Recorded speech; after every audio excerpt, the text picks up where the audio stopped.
"Daddy?" Maya's voice cracked as she tugged his sleeve, her milkshake dripping onto the Manhattan pavement. "That girl?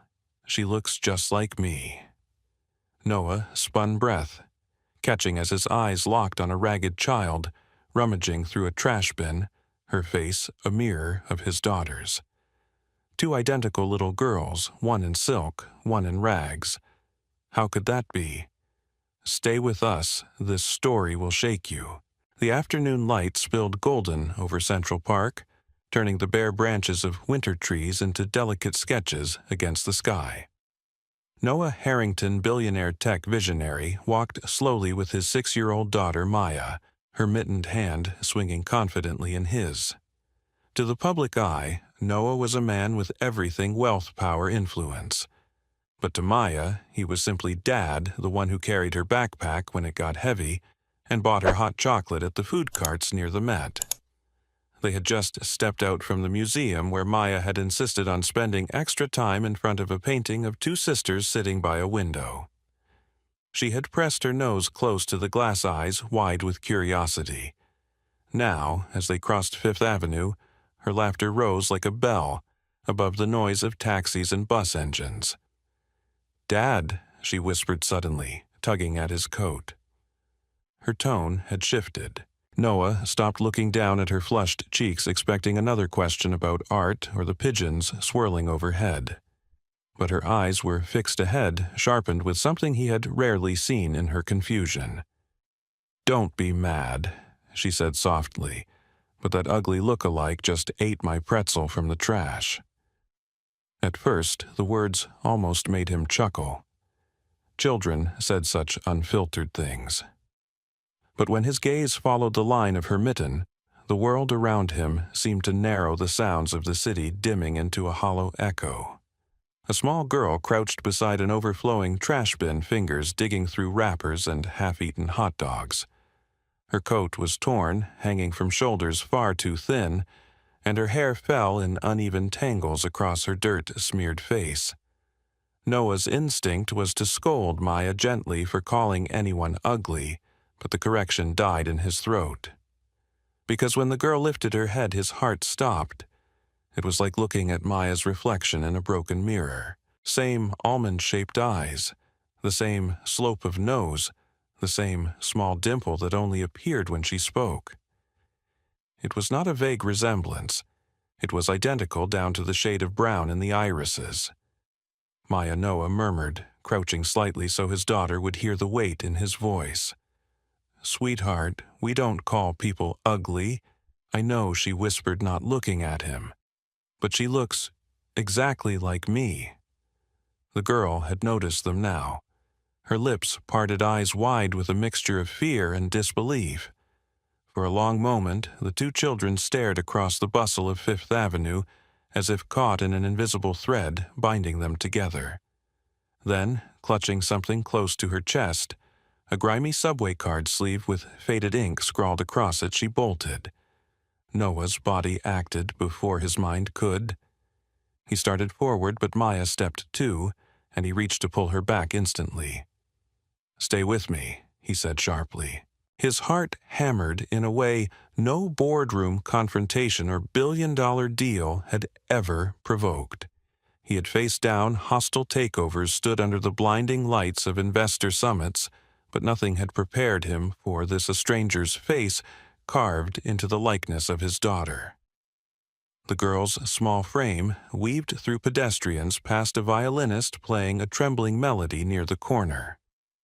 Taxi horns blared as she darted across the street and down the yawning mouth of the 59th Street Columbus Circle subway station.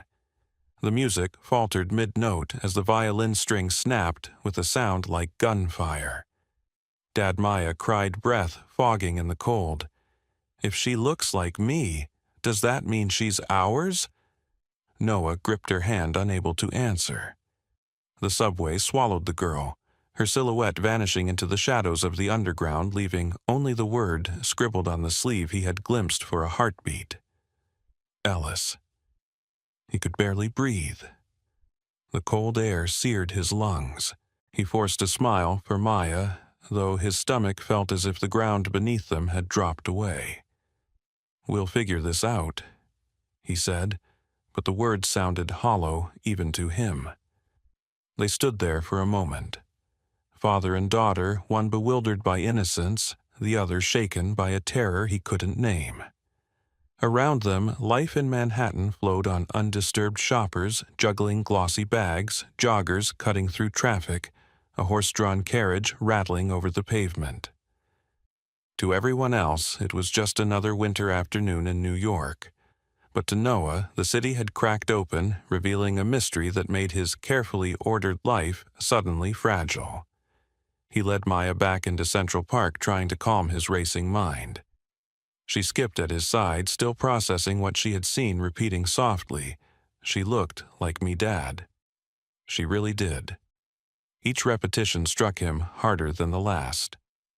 By the time they reached Bethesda Terrace, Noah's chest ached. He lowered himself onto the stone steps, lifting Maya into his lap. She leaned against him, her small body warm through layers of wool. For a moment he let the comfort steady him. He thought of his late wife, how she had once stood right here laughing with him, how their lives had felt whole. The memory cut deep now. He stared at the rippling reflection of the terrace in the fountain's water. Two swans glided past their mirrored images, stretching and breaking on the surface. Twins, he thought suddenly, though he immediately shook the idea away. Impossible, absurd, and yet the word Ellis burned in his mind. What was it? A name, a place, a coincidence too sharp to ignore? Maya tilted her face up toward him. "Dad, are we going to find her?" Noah kissed her forehead, but his voice wavered. "Yes, love, we're going to try." Inside, he wasn't sure if it was a promise he could keep, but he knew one thing with absolute certainty. The look in that girl's eyes, the uncanny resemblance, the silent plea that had passed between the two children, it wouldn't let him rest until he found her again. For the first time in years, Noah Harrington, the man who thought he had everything under control, felt utterly unmoored. He tightened his arm around Maya, staring out across the park where the city's noise seemed distant now. Somewhere beneath the streets, another child with his daughter's face was running, and whatever truth lay at the end of that chase, he could no longer turn away.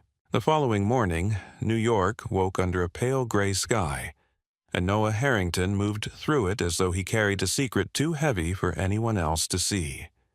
He had hardly slept, haunted by the sight of that girl disappearing into the subway. Maya had fallen asleep quickly, whispering once more that the child had looked just like her.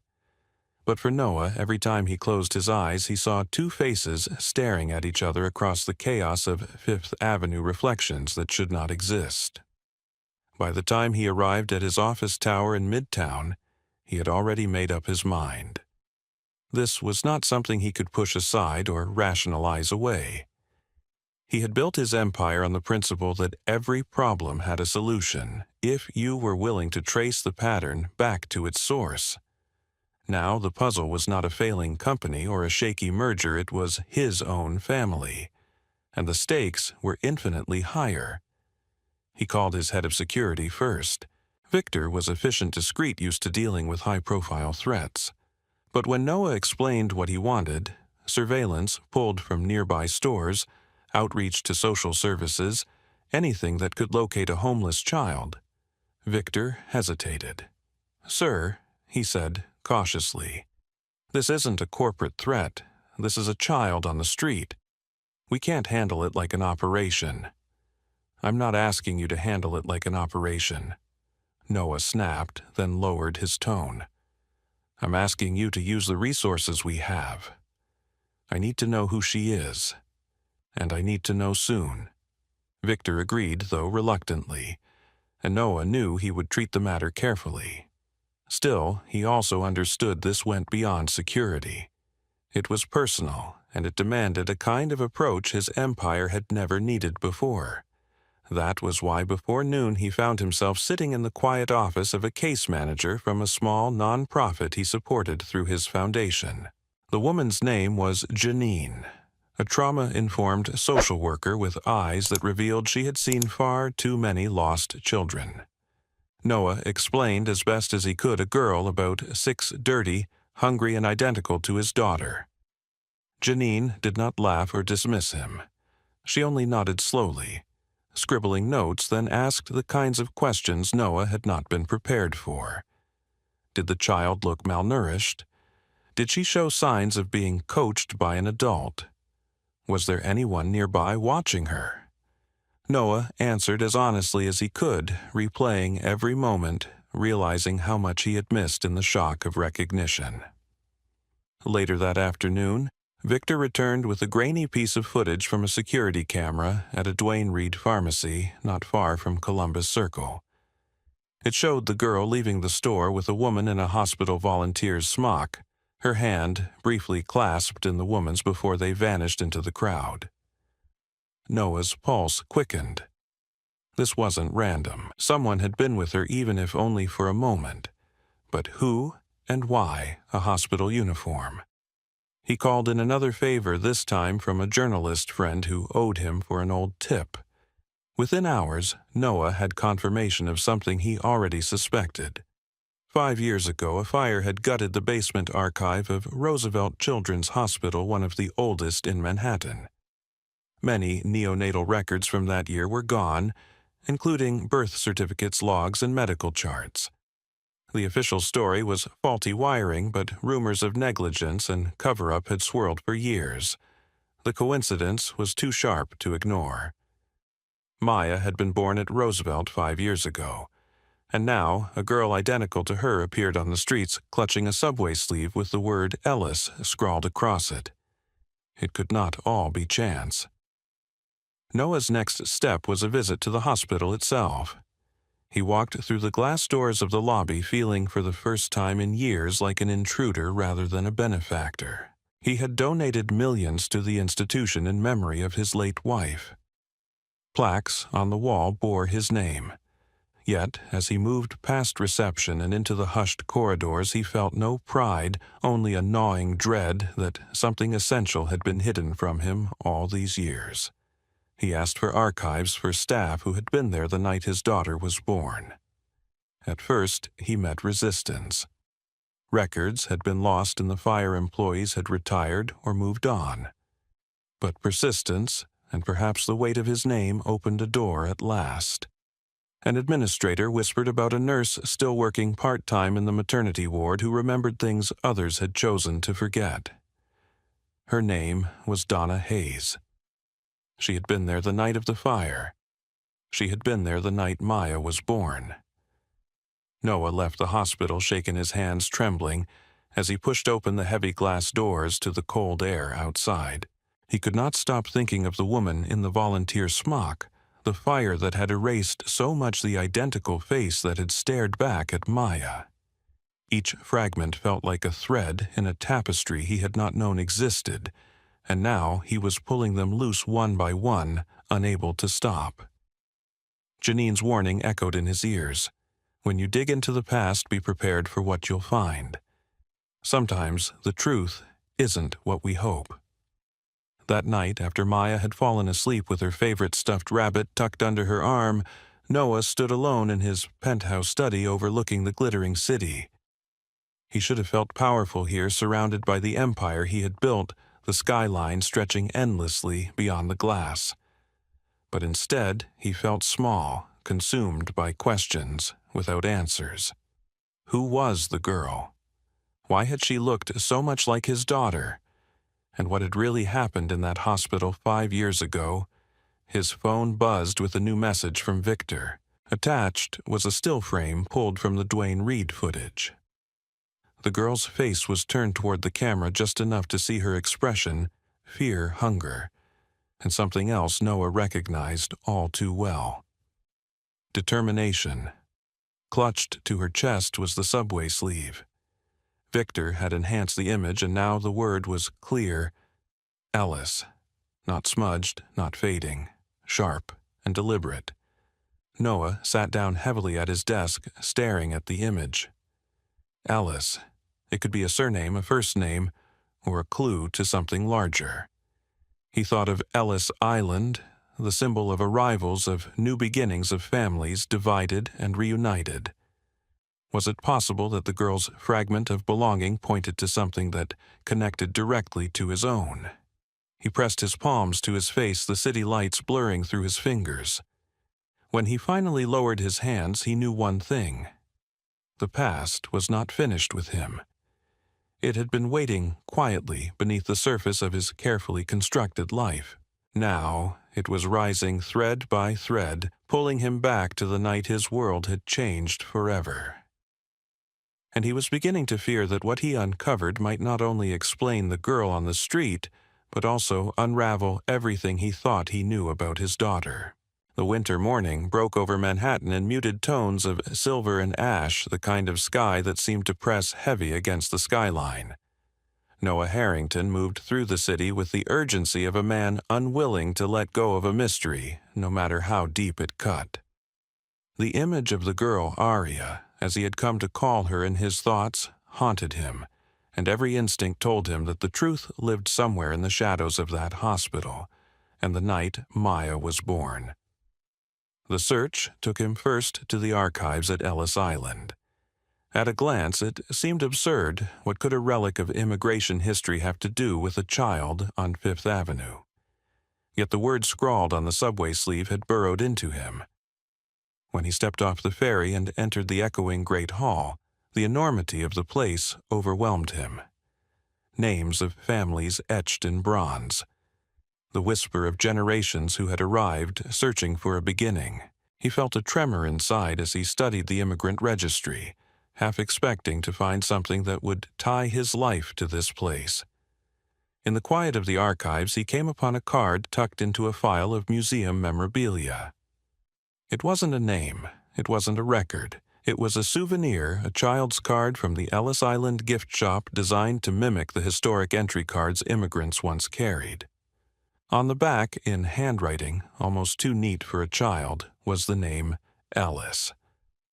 Noah's breath caught. This wasn't random. That scrap the girl had clutched to her chest had once belonged in a hospital bassinet bag. His mind spun as he recalled Maya's birth night, how chaotic it had felt even then, and how quickly everything had become sealed in silence. Armed with this clue, Noah traced back through ambulance logs and staff rosters. Roosevelt Children's had been stretched thin the night of March 15th. 2 babies had been born close together in the early hours, both female, both noted as small but stable. Yet only one official record had survived the fire. The other vanished as if she had never existed. The turning point came when he confronted Donna Hayes, the retired nurse he had been told about. They met, not in an office, but in the vaulted chamber of Vanderbilt Hall at Grand Central Terminal, a place chosen because of its anonymity and its noise.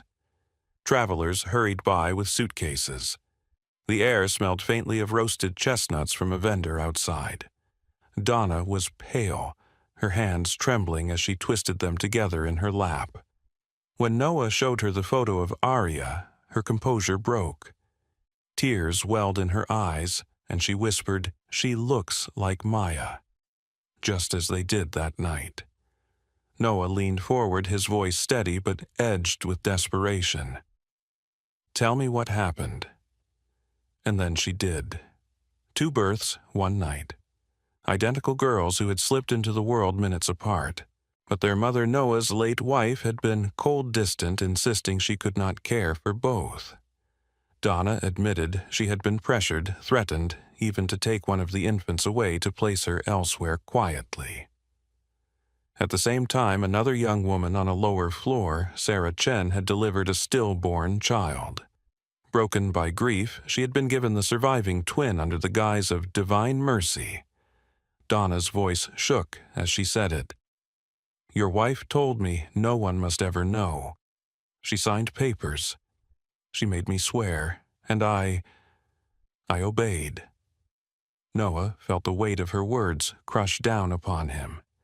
He remembered the strangeness of that night, the way his wife had turned her face from him, how she had refused to speak of the birth afterward.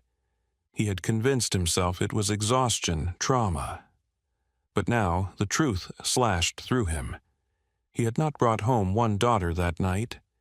He had left with half of his family never knowing the other existed. He stumbled out of Grand Central into the swirl of snow that had begun to fall. The city blurred around him, headlights streaking across wet pavement. He pressed his back against the stone wall, gasping, his chest heavy with grief and rage. How could she have hidden this? How could a system built on care for the most vulnerable have allowed it? Yet, as much as anger surged, another feeling rose stronger: resolve. Arya was not gone. She was alive right here in his city, scraping by in the shadows. She was his blood as much as Maya. The universe had delivered her to him once already in that chance encounter outside the Met. He would not let her vanish again. That night, with Maya tucked in bed, Noah sat in his study staring at two photographs side by side, one of Maya smiling in the park, one of Arya frozen in the Duane Reade footage. The likeness was undeniable, but beyond the features there was something deeper, something he could not name. It felt as though his family had been split apart 5 years ago, and fate was stitching it back together thread by thread. His phone buzzed on the desk. A message from the lab technician he had quietly contracted earlier in the week after obtaining Arya's discarded juice bottle from the pharmacy footage trail. DNA results had returned. He opened the message, his pulse thundering. The words glowed on the screen, 99.999% match. Noah dropped his face into his hands, the tears hot against his palms. Relief, devastation, and awe collided all at once. There was no more room for denial. Arya was his daughter, Maya's twin. The truth he had been chasing through fragments of archives, through whispers of hospital corridors, was no longer speculation. It was fact etched in the code of their very cells. He looked out at the Manhattan skyline, shimmering under the night snow. The city seemed different now, colder, sharper, yet also filled with a possibility he could hardly describe. 2 births one night. 2 daughters separated by choices that were never his, now waiting for him to choose what kind of father he would be. He knew the path ahead would not be easy, but for the first time, clarity cut through the chaos. He would not stop until both his daughters stood in the light of his home where they belonged. Snow still clung to the gutters of the Upper East Side when Noah Harrington brought Arya home for the first time. The drive from the shelter had been quiet, the city wrapped in the hush of early evening headlights glowing like lanterns in the mist. In the rearview mirror, he caught glimpses of her small wherry, clutching a plastic bag of meager belongings. She did not speak, but her eyes never stopped moving, as though memorizing every turn, every streetlight, in case she needed to find her way back. When they arrived, the Harrington townhouse loomed warm against the winter night windows, glowing amber. Maya was already waiting at the door, her curls bouncing as she pressed her nose to the glass. She flung the door wide the moment she saw them, her voice carrying through the cold. She came. She really came. Arya froze on the threshold, snowflakes melting into her tangled hair. For a moment, she seemed about to retreat, the grandeur of the house pressing down like a weight. But then Maya stepped forward, bare feet on the hardwood, and simply held out her hand. "Come inside. I saved you a place." Something shifted. Arya's shoulders eased just enough for her to cross the doorway. Noah guided her in gently, his heart pounding as though the fragile act of stepping into this home might shatter everything. Dinner had been laid out, a table set not for 2, but for 3. It was a small gesture, but for Arya it was monumental. She slid into her chair awkwardly, glancing around as if afraid to touch the silverware. Maya chattered brightly, filling the silence with stories from school, her excitement spilling like light across the table. And slowly, as the warmth of roasted chicken and mashed potatoes filled the air, Arya reached for her fork. Noah watched her eat each bite, taken with a reverence that broke him. She chewed slowly, almost as though memorizing the taste. When Maya pushed half her roll toward her and whispered, "You can have mine," Arya blinked hard, swallowing more than food. Later, the girls sat cross-legged on the rug in the living room, toys scattered around them. Maya pulled out her favorite dollhouse and placed two identical dolls inside. "This one's you," she said, pushing a figure with brown hair toward Arya. "And this one's me. We're sisters, so we live here together." Arya's small hand hovered over the doll before finally taking it. She moved it into the tiny painted bedroom, arranging it beside Maya's. "Sisters," she repeated softly as though testing the word. Noah stood at the doorway, his chest tightening. He had imagined this moment 1,000 times in sleepless nights, but reality was far more powerful. Two children who had been separated by silence and lies now building a world together out of painted wood and plastic. Bath time revealed another kind of tenderness. Maya insisted on lending Arya her strawberry shampoo, giggling when the bubbles slipped down her arm. For the first time, Arya laughed a sound so delicate it seemed to tremble in the air. It was a laugh that belonged to a child, not the survivor Noah had met, crouched by a trash bin. That night, he tucked them into beds side by side, Maya in her room, Arya in what had once been the guest room, now freshly made with lavender sheets and a nightlight glowing against the dark. He lingered in the doorway, listening as Maya whispered stories to her sister until both the voices faded into sleep. Noah returned to his study, the fire crackling low. On the mantel above hung a new photograph, the three of them in Central Park, captured by a street photographer the weekend before. In it, Arya's smile was hesitant but real. Maya's was radiant, and his own held something he hadn't seen in years, peace. The city outside continued its restless pulse, sirens, car horns, laughter spilling from late-night diners, but within the townhouse there was a stillness Noah hadn't known since before loss had hollowed him. He sat in the quiet, realizing the truth of what was forming under his roof. They were no longer two. They were three. And though the road ahead was uncertain, though the past still hung over them, with unanswered questions and wounds yet to heal, Noah knew this for the first time his family was whole. The weeks that followed unfolded like a season of learning how to breathe again. For years, Noah Harrington had measured life in balance sheets and market predictions, but now each day was measured in small, fragile victories. A child's laugh at the breakfast table, two sisters braiding each other's hair in the afternoon, like the rhythm of belonging settling into the air of the townhouse. Still, beneath the warmth, the past pressed like a bruise. Truth could not be buried, not when its shadow had already touched every corner of their lives. Arya was adjusting, though she still carried habits that spoke of hunger and uncertainty. She saved half her toast wrapped in a napkin, slipped extra pencils into her backpack at school, as though tomorrow might bring scarcity. When Noah gently told her she no longer needed to do that, she nodded. But the next day he found another stash hidden under her pillow. It wasn't mistrust, it was survival, and he knew survival could not be erased in a week or a month. What mattered was showing her every day that home meant permanence. Maya, too, wrestled with questions her young mind could hardly frame. One evening she asked if their mother had known about Arya. The innocence in her tone nearly broke Noah. He crouched to meet her eyes, explaining that sometimes adults made choices they should never make, and sometimes children paid the price. Maya's lips pressed together, her little brow furrowed. "But we'll keep her now, right?" she whispered. He pulled her close voice steady with a vow that reached beyond words. "Forever. She's ours. She always was."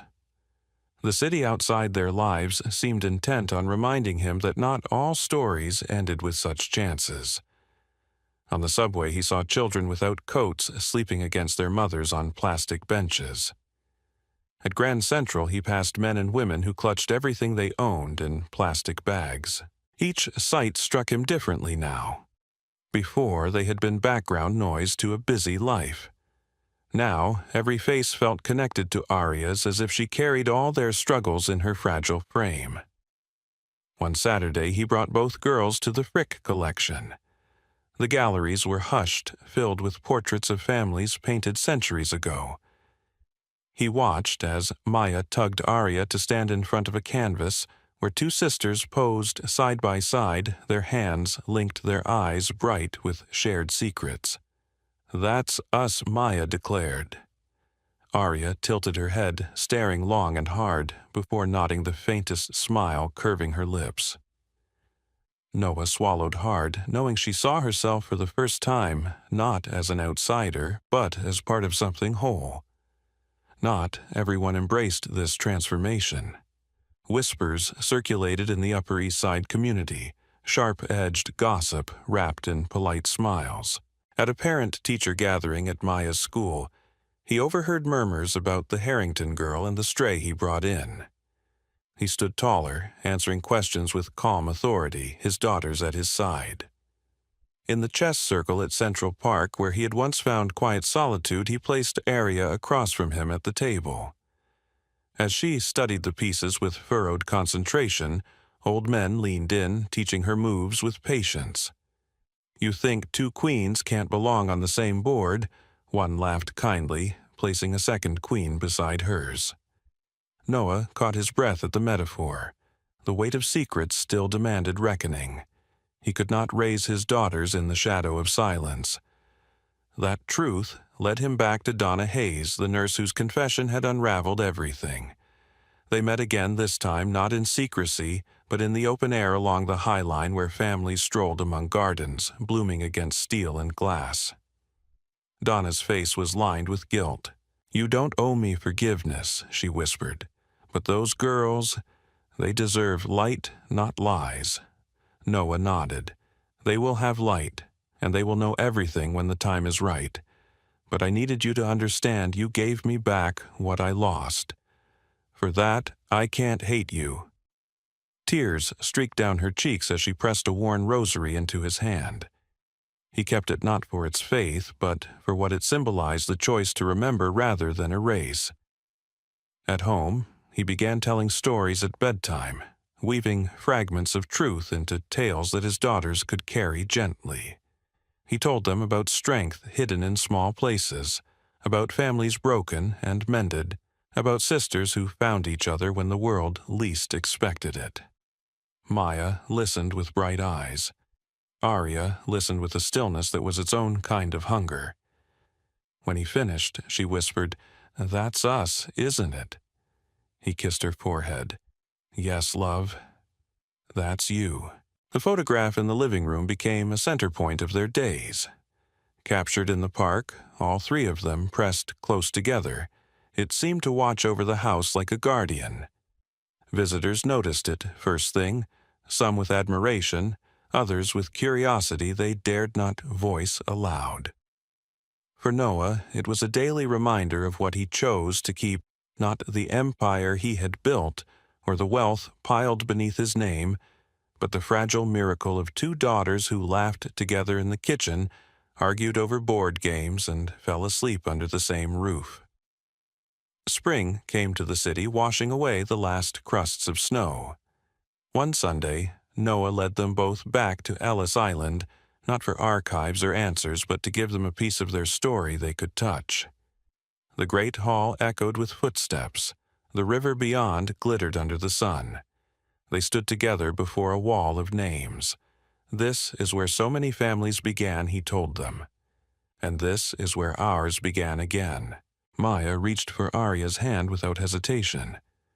Arya squeezed back her shoulders straighter than he had ever seen them. Together, they placed a small bouquet at the base of the wall, a tribute not to loss, but to survival. On the ferry ride back, the girls leaned against each other, hair tangled by the wind. Noah stood behind them, the city rising before them like a promise. He thought of everything he had uncovered the fire, the lies, the cruelty of choices made in secrecy, and felt no need to hide from it any more. The past had carved scars, yes, but scars were proof of healing. What mattered now was what they built forward. That evening, they held a small dinner in the garden of their townhouse, inviting neighbors, teachers, and friends. Tables were lined with dishes from every family who came, a potluck that shimmered with the diversity of the city itself. Arya carried a tray of lemonade, shy at first, then smiling when children her age asked her to join a game of tag. Maya darted after them, calling her name like she had always belonged. As dusk fell and lanterns lit the garden in warm hues, Noah raised a glass. He did not speak of wealth or legacy. He spoke of family, of the miracle of second chances, of choosing to keep what the world too often discards. His voice shook, but his words carried steady across the night. This is what matters. This is what lasts. Later, when the guests had gone and the garden was still, he found his daughters sitting on the steps together, fireflies flickering around them. Maya leaned her head against Arya's shoulder. Arya whispered something he couldn't hear, but Maya laughed softly in reply. The sound was light, certain, unburdened. Noah stood at the doorway, the rosary Donna had given him, warm in his pocket, the photo in the living room, waiting to greet him when he turned back inside. For the first time in years, the future no longer felt like a calculation of gains and losses. It felt like a gift, fragile, extraordinary, and whole. And as he watched his daughters side by side, he knew this with absolute clarity. The world had tried to divide them, but he would spend the rest of his life keeping them together. What they had lost could not be undone. But what they chose, to keep, the laughter, the belonging, the unbreakable bond, was theirs forever. The city never forgot what happened to the Harrington family, but for Noah, Maya, and Arya, it wasn't about headlines or whispers. It was about rediscovering what it meant to be whole. What began as a chance encounter outside the Met had grown into a story of two sisters finding each other after 5 years apart, and a father who learned the deepest truth of all family is not defined by wealth, by comfort, or by the silence of secrets. It is defined by the courage to love, protect, and repair what was broken. Noah's empire had once been built on profits and deals, but in the quiet of his home, the real empire revealed itself. Two little girls who laughed on the floor surrounded by crayons and dolls, who argued over bedtime stories, who hugged fiercely as though afraid to ever be separated again. He had uncovered painful truths, faced betrayal, and carried the weight of choices he never made. Yet, in the end, what mattered most was that he chose differently. He chose to keep both daughters, to embrace their bond, to rebuild his family stronger than before. For the audience, the lesson is clear. Life will test us with unfairness, with scars left by others' mistakes, and with secrets that seem too heavy to bear. But our choices today can reshape the future. We cannot change the night of the fire, the lies told in hushed hospital corridors, or the years lost to silence. But we can choose how to respond when truth finally reveals itself. We can choose forgiveness over resentment, action over denial, and above all, love over fear. Applied to our own lives, this means daring to face the truths we'd rather avoid, acknowledging the hidden struggles around us, and remembering that family isn't only about blood, it's about showing up for those who need us, even when it's hard. Like Noah, we may not always have the power to erase the past, but we always have the power to build a better present and a stronger tomorrow. So, if this story touched your heart, if you believe in second chances, in the resilience of children, and in the unbreakable power of love, join us. Subscribe to the channel, support our journey, and help us bring more stories that inspire, heal, and remind us of the beauty we can create together. Your support is the reason we can keep telling stories that matter.